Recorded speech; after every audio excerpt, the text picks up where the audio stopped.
తెలంగాణ రాజకీయాల్లో future city కీలకంగా మారబోతుందా?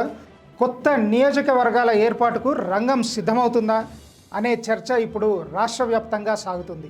Future city నేపథ్యంలో కొత్త అసెంబ్లీ నియోజకవర్గం ఏర్పాటు చేసే అవకాశాలపై రాజకీయ వర్గాల్లో చర్చ జరుగుతుంది.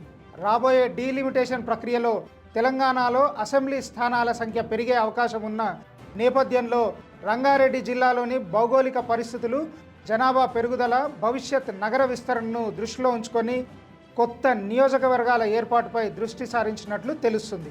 ముఖ్యంగా మహేశ్వరం, యాచారం గ్రామాల పరిసర ప్రాంతాలు, అలాగే ఫ్యూచర్ సిటీ అభివృద్ధి చెందుతున్న ప్రాంతాల్లో కొత్త నియోజకవర్గాల ఏర్పాటుకు అవకాశం ఉన్నట్లు రాజకీయ విశ్లేషకులు అభిప్రాయపడుతున్నారు. ఇప్పటికే ఫ్యూచర్ సిటీకి ప్రత్యేక ప్రాతిపదికన ఇస్తున్న రాష్ట్ర ప్రభుత్వం ఆ ప్రాంతంలో వేగంగా జరుగుతున్న మౌలిక వసతుల అభివృద్ధితో పాటు పరిపాలనా పరంగానూ కీలక నిర్ణయాలు తీసుకునే దిశగా అడుగులు వేస్తున్నట్లు సమాచారం.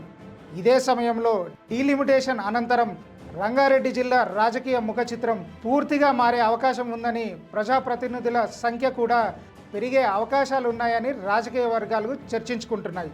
మొత్తంగా ఫ్యూచర్ సిటీ కేవలం అభివృద్ధికే కాదు, భవిష్యత్తులో తెలంగాణ రాజకీయాల్లోనూ కీలక పాత్ర పోషించే కేంద్రంగా మారనుందా అనే ప్రశ్న ఇప్పుడు అందరినీ ఆసక్తికరంగా ఎదురుచూసేటట్టు చేస్తుంది.